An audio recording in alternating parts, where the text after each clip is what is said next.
Gotta feel it.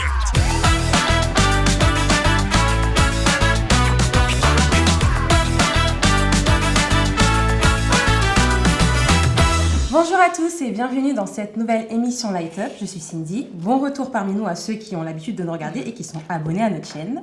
Je suis accompagnée de mon équipe de choc pour ne pas changer. Hello les filles. Vous allez bien? Ça va, et toi? Ok, alors aujourd'hui, je nous ai réunis parce que je souhaiterais qu'on discute et qu'on échange sur un sujet en particulier que je trouve qui a pris de la place dans le monde du travail. Il s'agit de, roulement de tambour, l'entrepreneuriat. Ouais. Génial, on va s'amuser. Alors pour ceux qui ne le savent pas, on est actuellement en France gouvernée par le président de la Startup Nation, n'est-ce pas? Voilà. Et je pense qu'on a toutes chacune d'entre nous, au moins de notre entourage proche ou éloigné, quelqu'un qui a déjà entrepris, qui entreprend actuellement ou qui pense à le faire. Qui d'entre vous a déjà entrepris dernièrement? Ou même il y a quelques années? Oui. Ok, du coup on est plutôt sur du 75, 25. Team, que nous en fait. Team salariat, n'est-ce pas? Team salariat, on est ensemble. Ouais. Ok, alors avant d'aller plus loin, je voudrais juste reprendre la définition du mot entrepreneuriat. Donc l'entrepreneuriat, c'est quoi? Démarche professionnelle consistant à créer sa propre entreprise ou à racheter une entreprise pour se lancer dans une activité économique. Alors, aujourd'hui, si on fait attention un peu, vous savez, à ces biographies sur les réseaux sociaux, notamment Instagram, avec la mention CIO, je traduis PDG. C'est rempli de PDG. Voilà. Ou la multiplication des créateurs de contenu justement sur ces mêmes réseaux ou sur les articles qu'on peut voir dans les médias. Et encore vis-à-vis des personnes qui transforment leur passion en activité rémunératrice. Est-ce qu'aujourd'hui, vous pensez qu'il est justifié de se demander si l'entrepreneuriat, c'est une mode ou une vocation? À vous l'antenne, je vous lâche le micro. J'ai envie de dire que c'est un peu des deux. J'ai envie de dire que c'est un peu des deux. Je distingue les personnes qui ont toujours eu ce désir en elles d'entreprendre, qui ne se sont jamais vraiment senties bien à l'aise en entreprise, qui ont toujours voulu créer quelque chose avec leurs propres règles, en respectant leurs propres règles et leur vision de la vie. Mais c'est vrai que sur les réseaux sociaux, on voit aussi ce désir d'émancipation de pas mal de femmes qui se donnent le titre de girl boss, boss lady. En fait, je pense que ce qui est rattaché à l'image de l'entrepreneur est tellement sexy que tout le monde veut se réclamer de l'être aussi. Ça. Entrepreneuse, ça veut dire je suis libre, ça veut forcément dire que je gagne très très bien ma vie, alors que c'est très très loin de la vérité. Que je gère mon temps comme j'en ai envie, donc du coup je peux commencer à travailler à partir de 15h pour arrêter à 18h, ce qui est complètement faux. Et voilà quoi, et puis de temps en temps je saute dans un jet pour aller à Dubaï ou à New York, parce que j'ai les moyens, parce que je suis une entrepreneuse. Voilà. Et c'est bien dit. C'est tellement, tellement, tellement loin de la réalité, en tout cas de ma réalité d'entrepreneuse, et de ce que j'ai pu voir des entrepreneurs autour de moi. Alors oui, il y en a qui vivent et qui évoluent dans ce genre de sphère, c'est vrai. Mais avant d'y arriver, ça prend énormément de temps et énormément d'investissement. C'est hyper intéressant ce que tu dis, on reviendra dessus un petit peu plus tard sur tout ce qui concerne les réalités de l'entrepreneuriat. Pour toi Agnès, entreprendre c'est une vocation ou une mode? Ou un mix des deux comme dirait Sarah? En fait, pour moi, il y a un peu deux choses. C'est-à-dire que je vois deux formes d'entrepreneuriat, en quelque sorte. Okay. Enfin, sans généraliser, mais en gros, j'ai l'impression qu'il y a une forme d'entrepreneuriat où c'est vraiment, tu as vocation à être ton propre patron, à faire vraiment grandir une entreprise, à atteindre, on va dire, les sommets, même que ce soit par une idée géniale comme une start-up, où là, vraiment, j'ai l'impression que tu as ce côté très entreprise. En tout cas, tu as une vision qui va vers quelque chose de grand, on va dire. Et j'ai l'impression, je vois une autre forme d'entrepreneuriat qui est plus un complément de revenu ou quelque chose qui va te permettre, en fait, de rester, par exemple, à la maison, de pouvoir faire une activité à côté ou en tout cas d'avoir une espèce de passion qui peut amener à une rémunération, qui peut aussi aller très loin, mais où tu n'as pas forcément vocation à être par la suite présidente de ton entreprise avec plein de salariés autour, etc. Donc c'est un peu le truc que je vois, et je trouve que la deuxième forme d'entrepreneuriat, pour le coup, on la voit beaucoup sur les réseaux sociaux, ce dont tu parlais, Sarah. Là où la première forme d'entrepreneuriat est beaucoup plus dans un modèle d'entreprise, beaucoup plus sérieux, beaucoup moins à la mode en fait. Parce que du coup, t'as pas tu veux faire du chiffre, tu veux réussir, tu veux gagner, etc. Et t'as pas vraiment ce côté je me la coule douce sur les réseaux sociaux pour montrer que ma vie est géniale, quoi. Enfin voilà, c'est un peu les deux formes que je vois. J. Moi, je pense que c'est un peu des deux. Pourquoi? Je me rappelle, il y a quelques années, moi, je crois que la seule personne qui entreprenait autour de moi que je connaissais, c'était Sandra, franchement.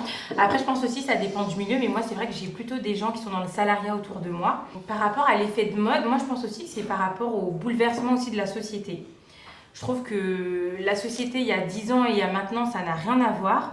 Parce qu'avant, pour moi, les gens qui entreprenaient, c'était l'artisan, c'était le plombier, c'était le boulanger, il y avait des professions types. donc c'était vraiment pas le même entrepreneuriat qu'aujourd'hui on a avec être créateur de contenu ou les gens qui font de la coiffure à domicile ou tout ce qui est autour de l'esthétique et tout.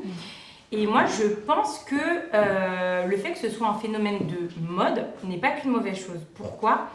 Par rapport à l'évolution et au bouleversement de la société, je pense que les gens aussi ont compris que avoir un métier toute sa vie, en fait, ça se tient plus dans notre monde, ça se tient plus dans notre époque. Les gens ont envie de se renouveler. On est des générations considérablement différentes de celles de nos parents. Même quand tu es dans le salariat, on te dit que tu auras au moins 5 ou 6 postes différents pendant ta carrière. Et il y a même des gens qui sont salariés et entrepreneurs. Donc, pour moi, c'est un petit peu un mix des deux. Par contre, là où c'est vrai, je parle beaucoup, désolée. Non, vas-y. Je mets l'emphase, c'est que j'ai jamais entrepris, donc ce serait peut-être avec du jugement de ma part, mais je pense quand même que l'entrepreneuriat n'est pas fait pour tout le monde. Pour moi, en tout cas. Parce que franchement, avoir toutes les responsabilités qui sont sur ton dos, c'est pas pareil que toutes les responsabilités que tu as et que je minore pas, hein, que tu as aussi en entreprise, mais je veux dire, c'est pas pareil, quoi.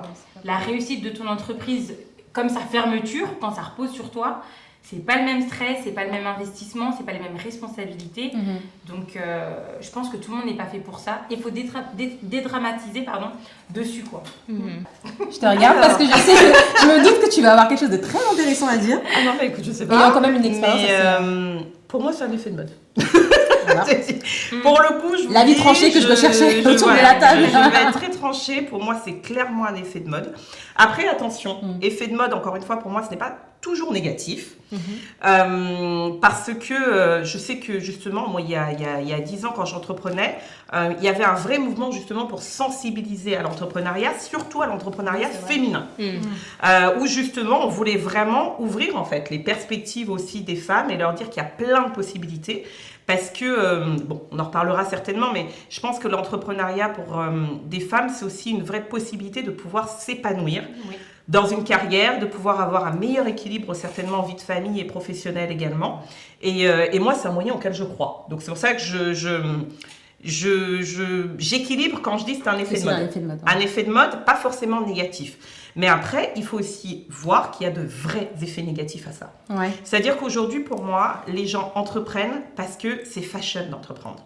Parce que c'est à la mode, parce qu'on a vendu un rêve de l'entrepreneuriat. Tous les entrepreneurs, c'est Steve Jobs. On pense qu'on va tous réussir, avoir des empires à 1 million, avoir un jet privé. Enfin, les gens, je pense, se sont fait aussi une idée de qu'est-ce qui était réellement en fait l'entrepreneuriat, parce que, alors peut-être, je ne sais pas, est-ce que c'est des entrepreneurs qui ont juste montré peut-être aussi cette façade qui a mal influencé les gens et qui ont pensé le côté de la pièce n'est pas le exactement que c'était uniquement ça, alors que je trouve que justement quand on parle d'entrepreneuriat un peu artisanal, qui existait déjà avant, parce que je répète, pour moi, les femmes ont entrepris de tout temps. Les gens ne le disaient simplement pas, c'était pas une vitrine pour dire je suis CEO de telle boîte de bidule de trucs, mais t'as plein de nanas qui déjà avaient des revenus à côté, j'en sais rien, en fabriquant des sacs à la main, en faisant des bidules et des trucs qu'elles revendaient, et elles avaient déjà en fait ce fonctionnement d'entrepreneuse naturellement sans le revendiquer. Je trouve qu'aujourd'hui, ce qui me gêne dans cette mode, c'est la revendication. T'as l'impression qu'aujourd'hui, être entrepreneur, c'est avoir atteint un statut hyper haut dans la société en mode, moi je suis là en fait. Ah, t'es que salarié? Moi je suis entrepreneuse. Exactement. Moi j'ai déjà ressenti ce truc, cette comparaison. Et en fait, les gens, ils en arrivent à un point où parfois on ne comprend même pas pourquoi tu entreprends pas. Enfin, Oui. genre, toi, ta vie, c'est juste d'être salarié. Tu n'as pas d'autres rêves, tu Ouais. veux juste avoir un Ouais. salaire Je me retrouve complètement dans ce que tu dis. à la fin du Ouais. mois. Et ça, pour moi, c'est de la folie. Enfin, c'est de la folie dans le sens où t'as aussi beaucoup de déconvenus, mais on en reparlera parce que les gens ne le disent pas, mais entreprendre, c'est dur, c'est beaucoup de sacrifices. Tout le monde n'est pas préparé à ça. Moi, je sais qu'il y a pas mal de personnes, parce que justement, ayant entrepris très tôt, j'ai facilement beaucoup de gens qui viennent me voir, qui me disent « Tiens, je veux monter une boîte, qu'est-ce que t'en penses ?» Mais aujourd'hui, tu vas leur demander « T'as fait un business plan ?» Non. T'as fait une étude de marché? Ouais. Non. Ouais. Mais en fait, la première chose, c'est je crée un compte Instagram, je mets que je suis Exactement, CEO de ouais. machin, Ah, exactement. je crée ma page Instagram, mais tu lui demandes. demandes c'est qui tes clients? C'est les gens. Mais les gens, quels gens? Tu vois, t'as pas de cible, t'as pas de zone, tu vends où? Sur la France, sur ta ville, sur ta région? Les gens Mais- sont incapables de te répondre. Pour moi, il y a quelque chose quand même de l'ordre de la vocation, comme tu disais, parce que tout le monde n'est pas appelé à être Ouais. entrepreneur. Alors en attention, fait. j'allais dire vocation et préparation. Parce que même si c'est une vocation, si tu ne te prépares pas, tu te Oui, plantes. effectivement. Donc en fait, quelque part, aujourd'hui, l'entrepreneuriat peut ne pas être une vocation, mais bien te préparer à te lancer peut t'aider à déjà passer pas mal d'étapes et pourquoi pas derrière à atteindre tes objectifs et donc réussir dans ton domaine là où tu veux.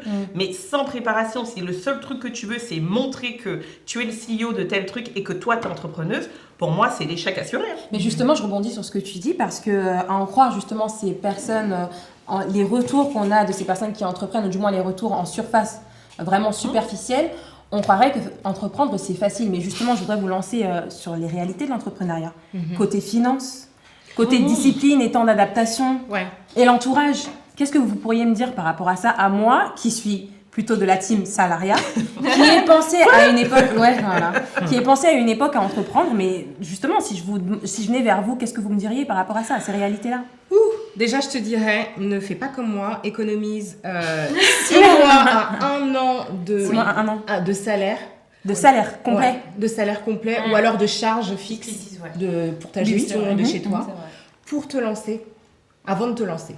Donc, parce que le stress vraiment des factures impayées ou alors du chiffre d'affaires qui ne rentre pas tout de suite est réel. Donc là, c'est le côté finance. C'est les le côté réalités. finance. Moi, j'ai passé plus de nuits blanches en étant entrepreneuse oui. qu'au salariat. On est Enfin, je veux d'accord. dire, Mais c'était ça, sur le compte Instagram, on le voit pas forcément. En tout cas, c'est pas ce qu'on nous dit. Mais hein. ça vend pas du rêve. Ça ne vend pas C'est du ça, rêve. ça vend pas du rêve. Ça vend pas du rêve, mais la réalité. En tout cas, si tu n'aimes pas l'instabilité financière, il faut pas te lancer. Exactement. Si tu Non, mais veux être sûr d'avoir ton argent qui rentre, tes Le fin projets oui, exactement, tes projets qui sont déjà précalculés, tout ça et tout, ça n'est pas la peine de se lancer. Je de suis se vraiment lancer faite pour le là-dedans. salariat. Il faut vraiment avoir. tu vas être tranquille le 28 du mois. C'est clair, il faut avoir les nerfs hyper solides et il faut aussi avoir un entourage qui back up derrière parce que sinon c'est pas la peine. L'entourage. Exactement. J'avais la grâce d'être soutenue par mon mari jusque maintenant, mais ça n'aurait pas été le cas. Tu veux renoncer, mais tu as envie de renoncer à. Tous les 4 matins. oui. Exactement. Enfin, Non, mais oui. c'est Ça de les l'ascenseur montagnes russes, émotionnel. quoi. Un jour ça va, c'est génial. Je rentre 3000, 2000, 1500 euros et 2 mois plus tard, il y a toujours rien. Enfin, c'est. Mais en tout cas, c'est ce qui m'a le plus marqué, c'est l'instabilité financière et la crainte de ne pas savoir de quoi le lendemain sera fait. Maintenant, après, ça se travaille en travaillant sa clientèle, le bouche à oreille et tout ça. Mais ce sont des choses qui se font sur du temps. Sur du temps. C'est un travail de longue haleine et vraiment un travail de minutie, quoi. Enfin, donc, c'est pas du tout le succès qui arrive du jour au lendemain comme ce qu'on peut voir sur les réseaux sociaux. Sans sacrifice surtout. Oui. Ouais. Alors oui, c'est ça, la partie sacrifice, je dirais, comme toi Sarah, la partie... Alors moi c'est un peu particulier parce que je suis un peu dans le salariat et effectivement mon mari, donc a lui lancé sa société, on s'est associés ensemble et donc là, moi j'ai un statut particulier, je suis intermittente, donc voilà, j'arrive à avoir... des indemnisations, donc je ne suis pas à nu quand je ne travaille pas. Mais là, par exemple, je m'étais dit, j'ai fini mon travail, je vais être tranquille à la maison, tout va bien aller, je vais pouvoir profiter de ma grossesse. Et toc, toc, toc, il n'y a pas de clients qui arrivent, donc qu'est-ce qu'on fait? Je vois mon mari qui est stressé comme pas possible, qui se met une pression de dingue, où finalement, il y a une partie de la charge financière qui aujourd'hui dépend de lui, en grande partie. Tu fais quoi dans ces moments-là? T'es chez toi, tu t'y vas quoi. Enfin, on va s'y mettre ensemble. Après, on travaille dans le même domaine et tout, mais c'est vrai qu'il y a eu 2 mois creux où vraiment on a failli laisser tomber. moi, émotionnellement parlant, ça a été très dur parce que je me suis dit... en fait, je lui rejetais la faute sur lui, ce qui est assez horrible, hein, dans une première phase, en disant « mais c'est toi qui as voulu cette vie, c'est toi qui as choisi de monter ta boîte ». C'est pour ça que moi, je n'avais pas forcément la vocation, on va dire, d'être entrepreneuse à tout prix dans ma vie. Par contre, d'avoir quelqu'un qui tient le cap à ce niveau-là, qui est convaincu que vraiment il veut aller dans cette voie et tout ça, effectivement, ça m'a donné envie de le suivre dans cette aventure, mais tout en ayant mon petit backup quand même, oui, de salariat, mais en fait... Si tu n'es pas à fond, ça ne marche pas, en fait, ça ne fonctionne pas. Tu peux pas être à moitié dans le salariat, à moitié entrepreneuse, en fait. Donc, dans tous les cas, il faut se donner un petit peu à fond. Donc, ça demande des sacrifices, ça demande du stress, ça demande de la pression. Et c'est vrai que ce qui est beau, c'est qu'ensemble, on a vraiment réussi à rebondir, on a vraiment réussi à bouger les choses, à trouver d'autres moyens, parce qu'il y a un moment donné, l'argent, il faut qu'il rentre. Et quand même, à un moment donné, on s'est dit... bah peut-être que tu vas reprendre un CDI, ou vraiment moi ça me faisait mal, mais je pouvais pas en fait, j'étais en mode mais oui mais on là va en parler, oui, et où tu te dis mais en fait je sais que le CDI ça ne lui correspond pas, je le vois en fait tu vois, et du coup tu te dis bah il faut qu'on s'accroche dans cette aventure, et donc ça c'est des choses qu'on ne voit pas. C'est clair qu'on ne les voit pas, on n'en parle pas forcément parce que c'est dur d'avouer que bah là ça va être compliqué ce mois-ci, même si on a des réserves, bah en fait on veut pas que les réserves elles s'épuisent non plus. Donc en fait ça te pousse toujours à aller plus loin, ça te pousse aussi dans ta foi. Mais vraiment c'est des vrais pas de foi que tu fais en disant Seigneur là si tu n'interviens pas je ne sais pas comment on tient le mois prochain quoi.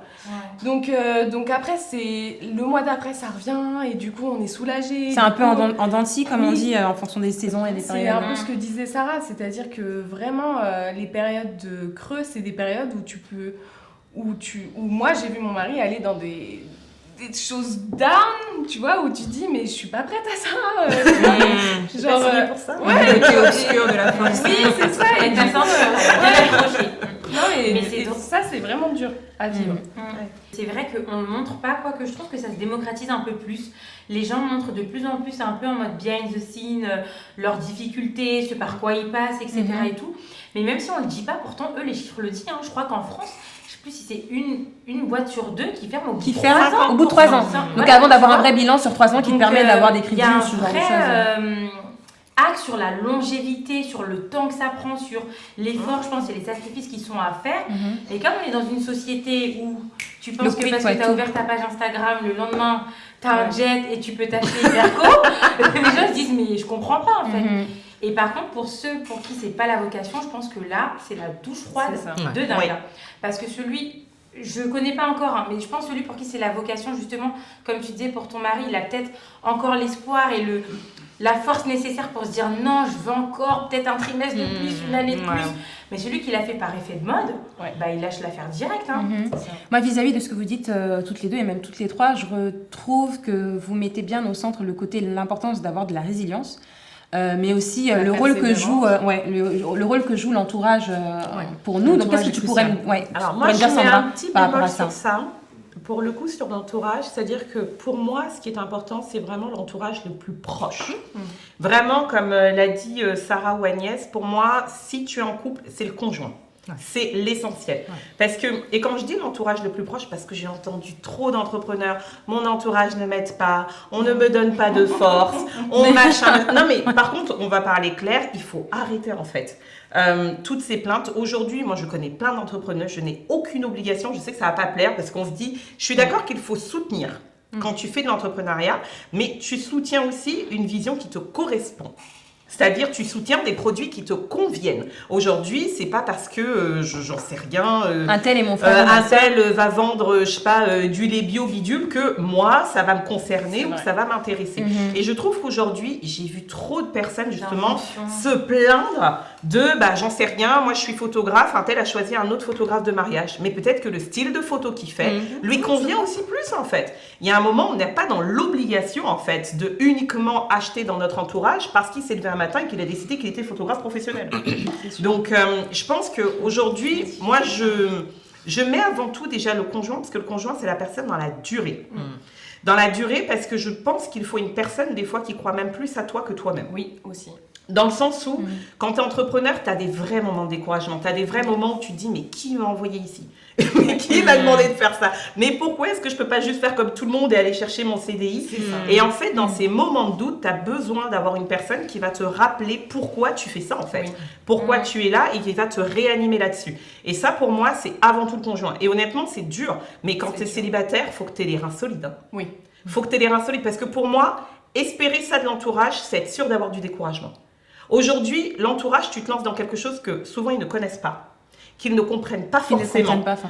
Moi, je sais que quand je me suis lancée dans l'entrepreneuriat, ça avait été stupeur et tremblement en mode mais qu'est-ce qu'elle raconte? Pour faire quoi? Pour qui? T'as un bac+5, va chercher un sacro-saint CDI dans une super boîte du CAC 40, tu vas bien gagner ta vie, je vois pas pourquoi tu prends du risque, pourquoi tu sacrifies, pourquoi tu vas gagner moins. Tout ça pour dire que tu es entrepreneuse. Mais moi, ça brûlait en moi. J'en rêvais la nuit. Je me levais le matin. Je me disais, tiens, il faudrait faire ci, il faudrait faire ça. Mais ça va cartonner, ça va être trop bien, machin. Et surtout, moi, je sais que quand tu entreprends, souvent, quand tu te lances, tu proposes aussi un produit où tu sais qu'il y a du sens, en fait. Ça apporte quelque chose dans la vie des gens. Normalement, entreprendre, c'est aussi apporter une solution. Entreprendre, c'est normalement, il y a un besoin. Et toi, tu te dis, tiens, ce type de solution pourrait répondre à ce besoin. Donc, c'est ça qui t'anime, normalement. Je dis bien au-delà du financier, parce que si tu es animé par le financier, c'est dommage. Hein. Ça ne va pas durer dans le temps. Après que ta société se développe, grandisse, c'est du bonus. Mais comme l'a dit Sarah, c'est les montagnes russes. Moi, j'ai jamais eu aussi peur. J'ai jamais eu autant de nuits blanches qu'en étant entrepreneuse. Et nous, pareil, il y a un moment avec mon mari, on a été tous les deux à plein temps sur la société. Tu n'as aucun backup. S'il n'y a pas d'argent, vous ne payez pas le loyer, vous ne nourrissez pas vos enfants. Donc, c'est des vraies réalités. Combien de personnes se sont retrouvées endettées avec l'entrepreneuriat? On n'en parle pas parce qu'encore une fois, ce n'est pas sexy. Mais tu prends de véritables risques. Il y a des gens qui, j'en sais rien, parfois ont vendu des voitures, hypothéqué leur maison, ou fait de vraies choses pour entreprendre. Donc, ce n'est pas quelque chose où on se jette tête la première sans réfléchir un minimum. Donc, après, il y a une part de risque. Hein, mais il faut être prêt aussi à payer le prix de ce risque-là. Je rajoute sur l'entourage, je suis absolument d'accord avec toi. Quand je dis entourage, je pense vraiment l'entourage l'entourage de mon mari. L'entourage de mon mari. L'entourage de mon mari. Non, c'est vrai. Après, je vais avoir ma mère, mon père qui vont vraiment être dans ce truc de oui, ok, vas-y, on te soutient et tout. Mais c'est très restreint. Et je veux dire, sans ça, je ne vois pas comment je pourrais... Enfin, déjà, d'un point de vue pratique, je voulais parler du point de vue pratique. Tu as mentionné le fait que quand on se retrouve à, par exemple, être à temps plein, tous les deux dessus, ou même toi, avec Carlos, si jamais on ne rentre rien, on n'a pas de backup. Ouais. Et vraiment, ce qui m'a aidé aussi à pouvoir me lancer, ce que j'ai pu faire, c'est aussi... si j'ai pu le faire, je dois le reconnaître aussi, c'est parce que j'avais un mari qui avait un emploi qui backupait derrière. Même si c'est vrai que la pression reste la même de générer quelque chose, parce que sinon, à quoi bon le faire en fait? On est une team, donc quand je gagne de l'argent, clairement, c'est pas mon argent à moi, c'est pour le foyer. Et on se dit, mais j'ai vraiment envie d'avoir cette part où j'apporte quelque chose. Donc vraiment, d'un point de vue pratique, si je devais donner un conseil, c'est essayer peut-être de, s'il y en a un qui est en entreprise, que l'autre puisse tenter, mais je sais pas si tous les deux en même temps, je sais pas si je dis pas que c'est faut être chaud hein. Je dis pas faut être très chaud, c'est ça. Je ne dis pas que ceux qui le font à deux, vous avez non. Chacun mais c'est un vrai risque. Mais c'est un vrai risque et moi c'est pas un risque que j'aurais vraiment assumé, que j'ai chez moi à mon niveau mais qui a un backup, OK d'accord, mais si on était tous les deux dedans, ça aurait été vraiment extrêmement compliqué. Et vraiment avoir aussi dans le... On va peut-être un peu sortir du sujet, mais le choix du partenaire, c'est très important. Oui. Oh oui. Et on en revient tout le temps, On revient tout le temps dessus dans ces émissions. Désolé, on reviendra tout le temps dessus.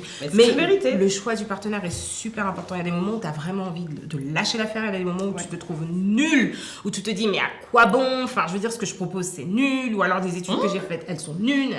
Et si... la personne la plus proche de vous n'est pas là pour vous dire mais arrête de raconter n'importe quoi, tu vas te relever, ça va le faire, t'inquiète pas pour ceci, cela, je gère, toi concentre-toi là-dessus. Ou même quand on change d'idée aussi. Parce que en entreprenant, parfois on pivote, on change ou on évolue. Oui. Et c'est bien de ne pas avoir quelqu'un qui est là en mode attends, lundi c'était ça, mardi c'était ça, mercredi, non mais tu vas où? Après c'est bien aussi d'avoir cette balance, d'avoir ce plus proche de soi qui va te dire aussi bon, chérie, concentre-toi. T'as commencé un truc, tu peux peut-être l'avancer un petit peu. Mais l'entourage, en tout cas, c'est très important. On partageait ensemble, on a collaboré ensemble et tu me disais que tu avais une amie dans ton entourage qui avait le malheur d'avoir... J'allais donner son exemple justement sur le choix du conjoint. Parce que d'ailleurs, quand on s'était même rencontrés, parce que nous, on était dans une structure d'entrepreneuses ensemble, c'est là où on s'est connus avec Sarah, justement. Mais à l'époque, j'avais une amie qui, elle avait un vrai projet d'entrepreneuriat, vraiment solide, réfléchi, carré, une vraie soif, en fait, de le faire. Et en plus, moi, je la voyais mais tellement bien dans ce qu'elle avait préparé. Mais elle me disait tout le temps, moi, je peux pas le faire parce qu'en fait, mon conjoint, il est pas OK. Il n'est pas OK, et je lui dis, mais essaye de lui parler, de lui présenter ton projet, etc. Et en fait, il lui disait, c'est trop risqué, pourquoi te compliquer? Ce qui compte, c'est que tu ailles chercher un CDI, que l'argent rentre. Et en fait, elle a étouffé ça, alors que ça brûlait en elle.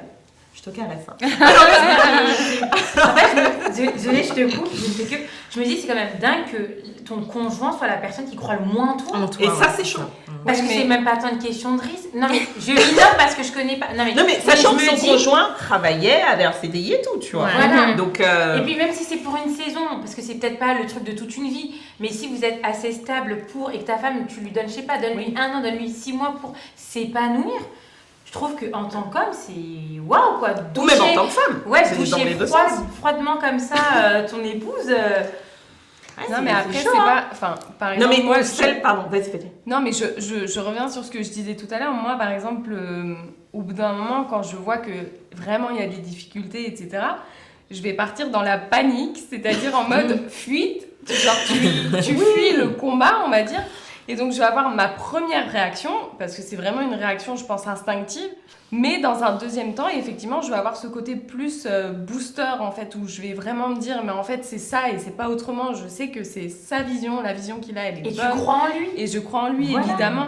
Donc c'est là où, en général, justement, les fruits sortent de ça. C'est quand on se met ensemble, c'est quand on est à fond dedans.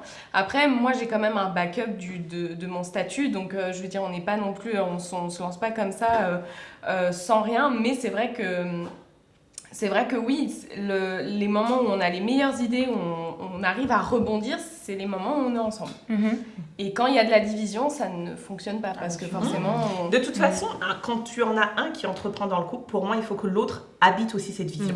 Ça peut pas fonctionner autrement. Mais c'est pas évident parce que tu te dis, mais moi, je voulais pas faire ça. C'est comme, par exemple, ton mari part à l'étranger, tu le suis et tu sais... Alors oui, il y a des moments où tu embrasses cette vision et il y a des moments où tu déprimes chez toi parce que t'es loin de ta famille, t'es loin de tes amis, etc. Tu vois, donc il y a un peu ce côté-là où parfois t'es en mode... J'étais traînée là-dedans, je ne voulais pas ça, et en même temps... Mais est-ce que tu l'aimes pas aussi pour ça? Exactement ce que Oui, je moi, c'est là parce que que je pense que... Enfin, tu dis ça, Oui, mais t'as dû très certainement, dans toutes les qualités qui font que t'as choisi Carlos, t'as aussi vu cette animation, Bien ce sûr. désir, cette force, ce truc qu'il a où t'es censé l'aider, le soutenir, et finalement il te convainc que non, chérie, je dois continuer. Oui, c'est vrai. Donc tu vois, c'est aussi... Mais après, il n'y a pas de perfection en réaction, en fait. Il ne faut pas oublier que dans les temps difficiles, chacun réagit déjà à sa manière. Totalement. Parce que, je veux dire, quand tu tapes le stress de demander comment tu vas payer le loyer, etc., et que vous êtes dans des temps difficiles, il n'y a pas un jugement qui est posé en mode t'as mal réagi ou t'aurais... Exactement. Dans la panique, Des fois, tu as juste des réactions de panique, tu vas vider ton sac, puis te calmer, dire non, excuse, je me suis un peu Voilà, emballée là. c'est un peu ça. Je redescends moi-même et on peut reprendre cette discussion. Mais c'est normal, c'est les hauts et les bas. Oui. Les montagnes russes, on oublie que quand on descend, on hurle en fait. C'est pas agréable. Hein. C'est ça. C'est T'as on ton hurle. couple à J'aime côté, beaucoup, enfin, je veux dire, les deux sont imbriqués, t'as le travail, Bien le sûr. couple, il y a même des moments où tu te dis à quel moment on coupe en fait pour se retrouver tous les deux en couple. On parle travail, on mange travail, quand on va se balader, on parle à nouveau, etc. Oui, Donc, c'est pas évident. ouais, Mais en est-ce fait, que c'est pas quelque chose qui vous lie plus aussi aussi, oui, Moi, oui. j'ai trouvé que ça crée une vraie colle aussi dans le couple quand vous entreprenez ensemble parce que vous vivez pleinement en fait C'est les vrai, mêmes c'est émotions vrai. en même temps avec la même implication. Moi, je trouve que c'est un kiff. J'ai monté ma structure toute seule, mais comme on est dans des domaines complémentaires avec Jonathan, parfois on a collaboré ensemble sur des projets. C'est pas arrivé souvent, mais c'est arrivé.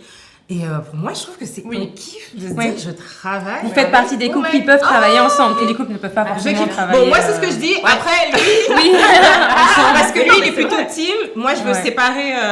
Il veut séparer les espaces, en fait. Mais moi, je me dis non, plus de temps. Mais alors moi je suis d'accord, je veux dire de prime abord par exemple j'étais en mode mais travailler avec mon mari c'est trop bien, enfin je veux dire bien sûr que ça nous lie, bien sûr que ça affermi notre complicité, par exemple, ce que je vais vivre si je fais une émission de mon côté en tant que salarié. L'émission, elle a beau être top, je suis sur un super plateau et tout, j'ai plein d'étoiles dans les yeux, mais je me dis, j'aurais aimé qu'il soit là avec moi pour voir l'émission, parce que forcément on est dans le même domaine, évidemment ce qu'il va vivre dans certains tournages et tout, il va me raconter en mode il y avait ça, c'était comme ça. Donc oui, on est animé de la même passion, ça c'est clair et net, mais c'est plus dans le côté un peu moins rose où forcément les enjeux sont un peu plus grands que peut-être juste un couple qui a son travail et où toi t'es lié par le mariage, t'es lié par l'entreprise, t'es lié par mais c'est tout votre foyer qui repose. Donc forcément les moments de crise remettent parfois en cause d'autres choses en fait qui n'ont rien à voir, quoi. Tout à l'heure, Sandra, tu parlais de haut et de bas. Justement, en parlant de bas, il y en a un que j'aimerais aborder avec vous, la question de l'échec dans l'entrepreneuriat. J'ai l'impression que c'est un tabou. Déjà, l'échec de manière générale. Qui aime échouer? Voilà. On va se poser les questions sincèrement déjà. Mais j'ai l'impression que dans l'entrepreneuriat, c'est le double tabou, c'est un peu le côté obscur, la chose qu'on n'aime pas trop aborder. D'après vous, comment est-ce qu'on peut déjà constater l'échec? Donc déjà, est-ce qu'il faut attendre de déposer le bilan pour le constater? Ou est-ce qu'il n'y a pas des signes avant-coureurs ou un minimum de lucidité dont on doit faire preuve? Et comment est-ce qu'on y fait face? Déjà, pour toi, Cassie, qui est comme moi de la team salariat, l'échec dans l'entrepreneuriat, tu le vois comment? Enfin, comment tu le verrais si tu connaissais pas des personnes qui avaient entrepris elles-mêmes? En toute sincérité. Je pense que je dirais quelque chose où tous les entrepreneurs auraient envie de me taper. Parce que je dirais, mais c'est pas vraiment un échec. Au moins, t'as appris, t'as grandi, tu t'es gna gna gna. Mais je pense qu'un entrepreneur me dirait, ouais, mais ma boîte, ça a été mon gosse, c'était mon bébé, c'était mon projet, c'était mon... sans quoi j'ai mis ma force, mon énergie, mon argent. Donc en fait, t'es sympa, Cassie, mais non. Mais c'est vrai que moi, avec vraiment le recul que j'ai, le fait que je connais pas et que j'ai pas été entrepreneur, moi non plus. je considère que l'échec n'est pas toujours un échec. Alors oui, c'est un échec de fermer sa boîte quand tu as mis autant, quand tu pensais vraiment faire des chiffres d'affaires avec je sais pas combien de chiffres et que tu le fais pas.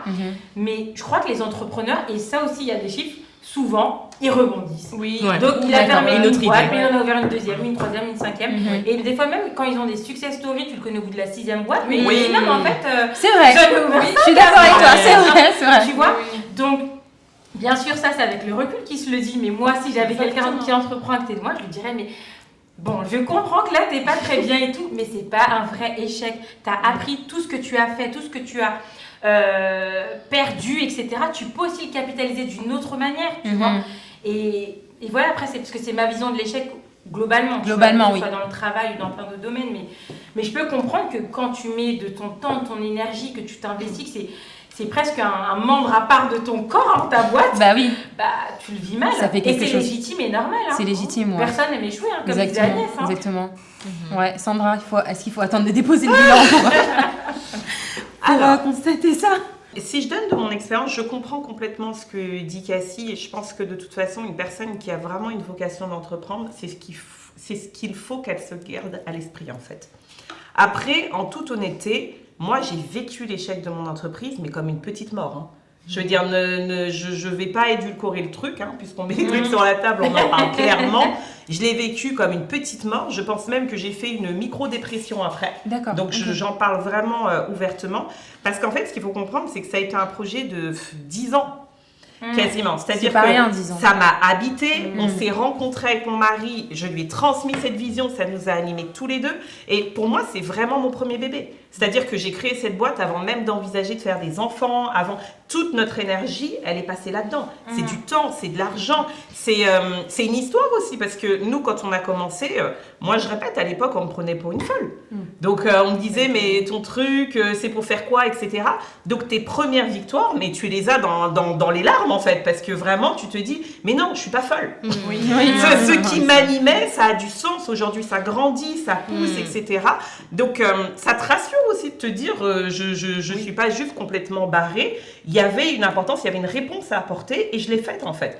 Donc je pense qu'il y a aussi une question d'accomplissement de soi. Il faut pas se mentir, quand on entreprend, parce que au départ, soit on se sent parfois pas capable. Hein. Généralement, quand tu te lances dans une entreprise, ça a l'air d'être une montagne. Au début, tu as toujours cette appréhension. Est-ce que je vais pouvoir la gravir? Est-ce que je vais pas abandonner? Est-ce que ça va pas être trop dur? Donc oui, c'est vrai que parfois tu arrives dans le pic et parfois tu dégringoles. Mais honnêtement, non. Moi, ma boîte, quand je l'ai fermée et que j'ai revendu la marque, je l'ai extrêmement mal vécue. Donc tu as revendu la tienne, toi, du coup? Exactement. J'ai revendu ma marque et j'ai fermé la structure. Et en fait, à l'époque, quand je l'ai fermée, mon mari, ça faisait déjà 1 an et demi, 2 ans qu'il me disait « Attention, il va certainement falloir la fermer. » Et moi, je lui disais « Mais non, tu ne comprends pas, c'est un temps dur, c'est une étape, machin, on va habituer, on va habituer. » Et en fait, je ne voulais pas le voir. Oui. Je ne voulais pas le voir et je pense que malheureusement, il y a des temps où il faut arrêter en fait. Je ne voulais pas le voir et c'est vrai qu'avec douceur, avec temps, il m'a accompagnée à faire face aussi aux choses et à dire telle qu'elle est. Aujourd'hui, le premier boulot d'une boîte, c'est d'être rentable. Si une boîte n'est pas rentable, elle n'a plus d'intérêt en fait, tout simplement. Donc, il m'a mis tout simplement face au fait que, d'un point de vue rentabilité, tu vas avoir du mal à fonctionner et aujourd'hui, on n'a pas forcément les ressources nécessaires pour réinjecter, pour repartir dans une bonne impulsion de rentabilité. Mais honnêtement, j'ai mis 1 an et demi à l'admettre. Et je pense qu'il m'a fallu ce temps, c'est-à-dire qu'il m'aurait poussé trop fort. Oui, ça aurait été compliqué, je pense.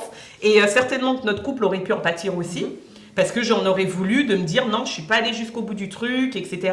Et pour lui, comme tu disais toi, parce qu'il était plutôt dans ton rôle pour le coup, c'est délicat aussi. Parce que tu vois que tu pioches dans les ressources qu'aujourd'hui, finalement, si tu n'arrives pas à payer tes charges, tu ne te payes pas. Si tu ne te payes pas, c'est des ressources qui ne rentrent pas dans votre compte en banque. Exactement. Donc, vous finissez dans des découvertes, dans des situations compliquées. Donc, lui aussi était stressé que je mette du temps à prendre une décision.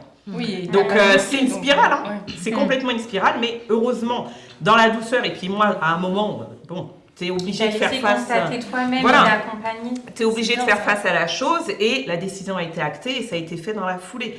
Mais c'est vrai que je me dis, cet échec, pour moi, je l'ai vécu vraiment comme un échec violent. Un échec de ma personne, parce que je pense qu'à un moment, je me suis même... entreprendre était devenu mon identité. Je peux pas le dire autrement. C'est-à-dire que pendant longtemps, on associait Sandra à l'entrepreneuse. L'entrepreneuse. Et en fait, ça rentre dans ta tête. C'est-à-dire que ton identité devient « je suis une entrepreneuse, je suis une entrepreneuse ». Donc, quand on ne t'entreprend plus, qui es-tu au final ? Et en fait, je me suis retrouvée un jour chez moi à me dire je dois faire quoi ? Je suis qui ? Je sers à quoi ? Plus que tu n'as plus cette boîte, en fait. Donc, c'est hyper violent. On ne se rend pas compte à quel point ça... un filtre en fait. Oui, une certaine fusion entre ta personnalité. Comment tu rentres dedans. Et c'est vrai qu'aujourd'hui, la plupart des grands entrepreneurs, leurs noms sont associés à une structure. Et en fait, quand tu te détaches de ça, que tu revends ta boîte, il faut un temps que tu vas te reposer la question qui je suis en fait. Qui suis-je en dehors de ça ? Et ça a été nécessaire. Moi, j'ai eu besoin aussi de me reconstruire, de reprendre mon identité en main et de comprendre que l'entrepreneuriat ne me définissait pas. D'ailleurs, que ce soit une réussite ou un échec. Ma réussite en tant que personne ne me définit pas aux millions que je suis capable de générer, en fait. Donc c'est vrai que ça reste pour moi quand même... une mort. Une mort difficile. Et donc forcément, ça entraîne le mot est peut-être un peu fort, mais un deuil, en fait, oui, de se remettre de... Complètement. Et qui peut être long, hein. Honnêtement, moi j'ai compris, j'ai rencontré des entrepreneurs qui étaient même dégoûtés, qui voulaient plus réentreprendre parce que, tu sais, ça t'avait tellement pris émotionnellement, ça avait été tellement difficile que les gens sont dégoûtés et ils veulent plus du tout en entendre parler. Et même moi, j'ai eu besoin pendant un temps d'aller dans le salariat. J'ai eu besoin de ça aussi, peut-être une phase de guérison aussi, pour te dire, tu rentres dans un truc et tu prends le temps de guérir en fait. J'ai eu besoin d'une guérison parce que c'était émotionnellement extrêmement prenant et violent. Que ce soit, je dis bien, dans les réussites comme dans les échecs, c'est émotionnellement violent. Mais après, je rebondis sur ce qu'elle dit, Cassandra, sur le fait que l'échec, dans tous les cas, fait partie de l'entrepreneuriat. Je vais y arriver. Donc ça en fait partie parce que déjà, généralement, la plupart des gens, même qui réussissent à avoir des boîtes qui sont viables, qui vont vivre dans le temps, ont eu plein de petits échecs. Parce que échec ne veut pas dire forcément fermer ta boîte. Mais avoir choisi la mauvaise stratégie, le mauvais partenaire, parfois le mauvais associé, nom, avoir une mauvaise stratégie marketing, j'en sais rien, une communication désastreuse. Avec un client. Exactement, des clients horribles. Enfin, tu as plein d'échecs. L'entrepreneuriat est une accumulation d'échecs. Et quand tu as une réussite, c'est juste tu as mis la bonne combinaison au bon moment. Et je me dis, youpi, ça marche. Mais Tu dois apprendre à faire face de toute façon à plusieurs petits échecs accumulés. Mais derrière, moi j'avais rencontré une entrepreneuse mais que je trouvais fascinante justement, qui levait des millions, etc. Je buvais ses paroles et tout. Et elle me disait, mais Sandra, tu ne te rends pas compte, pour en être là, j'ai craché 3 boîtes. Ah oui. Et ça, je veux le dire, souvent les gens justement ont tendance à dire j'ai échoué quand ils sont dans la phase de réussite. Oui. Attention. Bah oui. C'est pour ça que je dis aujourd'hui on verbalise plus l'échec, mais quand l'échec est accompagné de mais maintenant ça va mieux. Oui, Mais oui. C'est pas l'échec en mode je suis au bout de ma vie là, je sors pas de mon lit depuis 3 jours. Donc Mais je dirais même que l'échec, en fait, il faut en faire une force, dans le sens où l'échec, ça te pousse à aller vers des choses. En fait, parfois, tu es dans un truc qui marche, qui fonctionne, un peu comme dans la vie de manière générale. Et en fait, tout d'un coup, tu vas avoir quelque chose qui fait que ça ne fonctionne plus. Tu ne comprends pas pourquoi, parce que tu mets toujours les cases au même endroit, tu fais toujours pareil. Et en fait, aujourd'hui, moi, ce que je vois, c'est que les moments d'échec nous permettent vraiment de passer même à un stade supérieur. Ça veut dire que c'est même comme dans la foi où, tu sais, il y a des moments où tu es dans un désert, tu comprends pas ce qui se passe. Et en fait, Dieu veut juste te faire aller à un niveau où tu es plus proche de lui, ou peu importe ce qui se passe. Et dans le désert, tu veux pas entendre ça. Tu veux pas entendre qu'on te dise « Ouais, mais c'est pour ton bien, t'inquiète, tu es au contrôle. T'inquiète, les saisons de brisement. Mais d'un autre côté, c'est une fois que tu es dans la phase où ça remonte que tu dis « Ah ouais, mais en fait, si je suis passée par là, c'est parce qu'il y avait ça à faire, il y avait ça à faire, il y avait ça à faire. » Et c'est là où je te rejoins quand tu dis qu'une vraie réussite, c'est une succession de petits échecs, mais à partir du moment où tu te relèves et que tu montes un peu plus haut, souvent il y a l'image des escaliers, où ça continue de monter, t'es dans la réussite. Même si tu as l'impression d'échouer, pour moi, c'est un peu ce que je me dis à chaque fois. Et quand mon mari me dit « Regarde où on en est, machin », je lui dis « Mais regarde avant, regarde derrière ». Attends, avant, on n'arrivait même pas à gagner tant de chiffre d'affaires, tu vois. Là, il a eu son chiffre d'affaires, j'étais en mode, mais bravo. Il disait, oui, l'année prochaine, je veux que ce soit tant. Oui, et oh réjouissons-nous. Oui, c'est ça. Il faut cette phase-là aussi de réjouissance où tu te dis, mais attends, je pars de zéro. Je pars de rien, personne ne me connaît. Aujourd'hui, j'ai tant de personnes qui me connaissent, qui font appel à moi, j'ai bâti mon réseau et tout. Et franchement, il faut de temps en temps aussi sortir un peu de cette phase.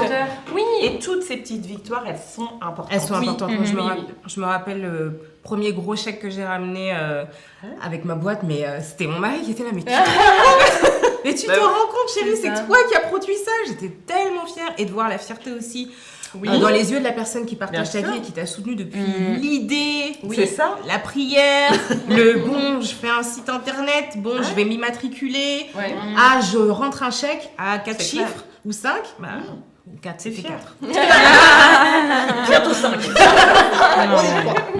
Merci beaucoup les filles pour vos mots et pour d'avoir été aussi transparentes. Personnellement, j'ai rarement vu...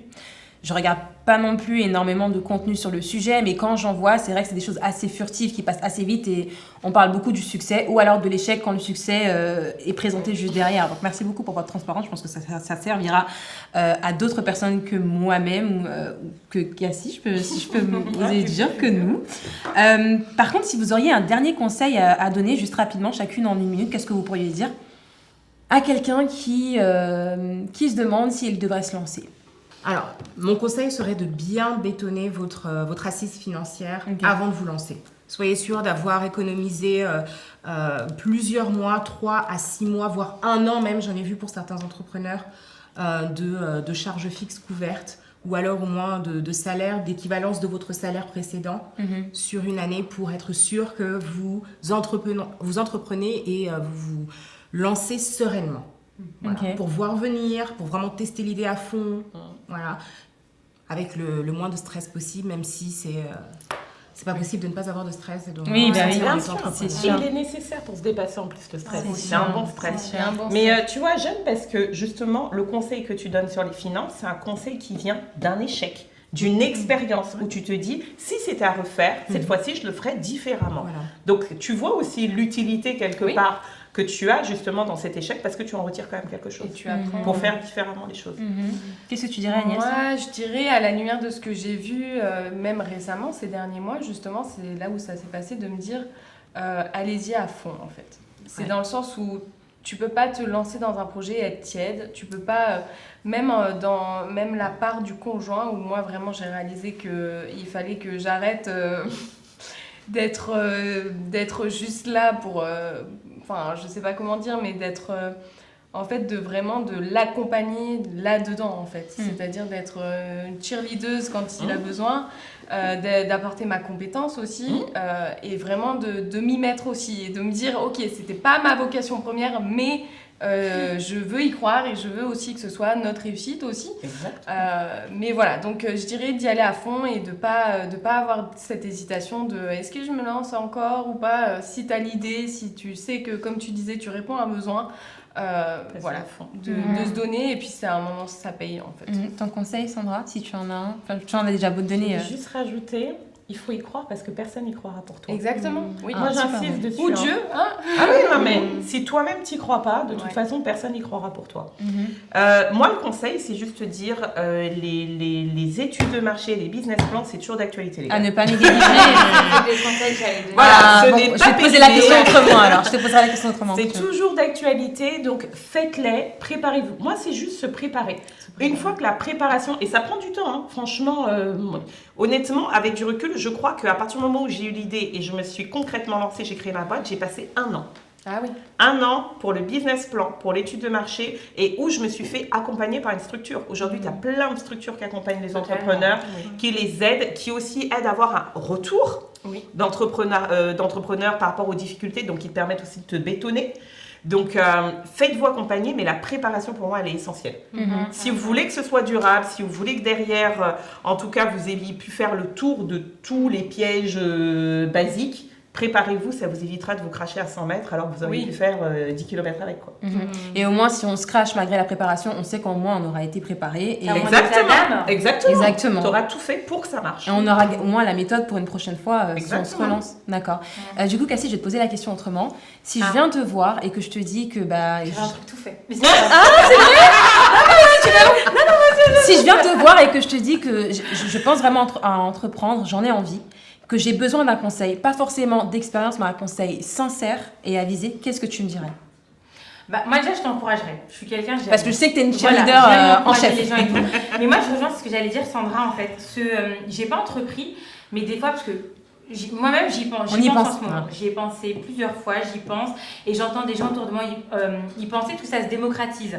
Mais en fait, souvent les gens quand ils te parlent d'une boîte, j'ai l'impression qu'ils te parlent du logo, de l'idée finie, de la couleur, de la calligraphie, avant de ton produit, c'est quoi? C'est un produit, c'est un service? Il répond à quel Parce que besoin? c'est Sandra, en fait, tu te vois dimension internationale, régionale, machin, c'est quoi ton personnage cible, etc. Tout ça, c'est pas fait. Et alors, on doit finir sur des bonnes notes, mais s'il vous plaît, de grâce. Moi, je trouve ça génial, en fait, comme disait Sandra, que ce soit un effet de mode ou pas, c'est génial que les gens entreprennent. En France, on n'avait pas cette culture plutôt anglo-saxonne. Il faut le dire. Exactement. Il faut être honnête. Et donc, c'est un plus. Mais Donc, oui. c'est un le dire. plus. Mais de grâce, dès lors où vous mettez CEO dans votre bio Instagram, que vous avez... en plus, vous n'avez pas de sirette, mais ça, on n'en parlera pas. Mais vraiment, non, mais professionnalisez-vous, quoi. Ouais. Moi, je suis scandalisée. Il y a des gens... Je pense pas qu'il faut atteindre la perfection pour se lancer. Ça, c'est mon problème. Sinon, on se lance jamais. Exactement. Moi, j'ai tendance à vouloir que tous les astres soient alignés. Ça n'existe pas. Mais par contre, en revanche, je pense que quand on se dit que on ouvre sa société, on entreprend, qu'on vend un service ou un produit, on est professionnel.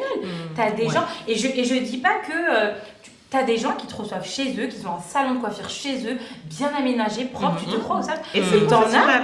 t'as envie de dire, mais que se passe-t-il? Où suis-je? Et je n'ai même pas parlé Et des entrepreneuses qui embrouillent leurs clients sur Instagram. Mais C'est non. un autre sujet. Ah oui, ça. Vraiment, pardon. Il faut en parler, hein. Je sais qu'on doit conclure sur une note positive, mais écoutez, ce sera vraiment le petit conseil de Cassie. Franchement, vous voulez ouvrir votre boîte, mais allez-y, franchement, chez Light Up, on vous soutiendra, on mettra des cœurs. Mais faites ça bien. Mais soyez professionnels. Ouais. On ne peut pas embrouiller ses clients en story. On ne peut pas dire qu'on accepte que des paiements PayPal. Envoie je sais pas quoi et tout. Pardon, moi je dois te casser le vrai prix. Il n'y a même pas de TVA sur ton tarif. Non, mais Oh, on répond pas vraiment. aux sollicitations parce qu'en plus Oui. toutes les réservations maintenant se font qu'en DM Mais Instagram oui, vraiment. et on n'y répond même pas. Non, Vraiment. franchement. Donc ils t'embrouillent en mode tu vois que j'ai que ça à faire. Mais madame, c'est ton travail. Et puis, fait. on a Donc, l'ère de la digitalisation. Franchement, faire un site, avoir un petit SAV propre, un petit truc Voilà, carré, ça voilà. demande même pas beaucoup. T'as quand Des même Mettre réponses du sur bonjour, Canva. Des réponses de mail automatiques. Moi, Moi, je suis désolée. On est un Alors, peu dans peut-être que l'ordre mes de copines l'entrepreneuriat. seront pas d'accord avec moi. Eh, même si j'ai pas 30 ans, Dis-le tu me plus fous fort. pas en fait. Tu ta cliente, y a pas Sarah. de tu. On est où là? Non, On sérieux. n'a pas élevé les cochons sur les Sarah, dis-le plus Ça, fort. le mot de la fin avec Sarah. On est un peu dans l'ère de l'entrepreneuriat ghetto. L'entrepreneuriat est devenu ghetto sur Ouais. Instagram. Moi, je Pas de manière, pas de formation, Pas de bonjour, rien pas de du tout, cordialement, pas de Oh, merci, non, non, rien. non, non, non, non, non, non, c'est pas possible. Et je veux juste dire, depuis la nuit des temps, les clients impolis, ça existe. Et il y a une manière de gérer les Ouais. clients impolis. Absolument, Mais c'est si vrai. toi-même tu deviens un entrepreneur impoli, Impoli. on va Bref. Non, ça ira. On voulait conclure sur une note positive. Tu veux, j'ai une note On positive. fait sur- J'ai une note positive. Vas-y. Non, c'est une phrase qu'on m'avait dite, que j'ai toujours aimée, et je le dis à chaque fois aux entrepreneurs. Partage-la. Pour les entrepreneurs qui ont peur, quand ils se lancent dans leur projet, qui vous disent « Oh, j'ai peur, ça a l'air compliqué, ça a l'air dur », et ben on m'a dit une fois, si tu n'as pas peur, c'est que le projet n'en vaut pas la peine. Ah, Donc, elle est pas mal ma phrase. Elle est pas mal, elle est pas mal, elle est pas J'ai mal. une dernière note aussi positive. Waouh. Enfin, je Il y dirais en aura peut-être une troisième. c'est aussi entourez-vous. Ne restez pas seul parce qu'entrepreneur c'est tout seul, mais entourez-vous. Voilà. Peut-être même d'autres entrepreneurs. Oui. Tout à fait. T'as Oui, plein que de ce soit des collectifs groupes, que maintenant. ce Développer soit- un réseau, c'est ça. Voilà, Faut réseau, développer un ouais, réseau. c'est Ne vrai. pas rester seul parce qu'on a vite fait de déprimer. et tout ça. Exactement. Voilà. Sur ces belles paroles, je vais vous remercier de nous avoir suivis. N'hésitez pas à liker, à partager la vidéo et aussi à commenter. Venez commenter sous la barre d'infos, échanger avec nous, les entrepreneurs, les futurs entrepreneurs, Les salariés. les salariés aussi. On vous oublie pas, la team salariat, on est là. On vous embrasse et on se retrouve prochainement pour une nouvelle vidéo. Bye.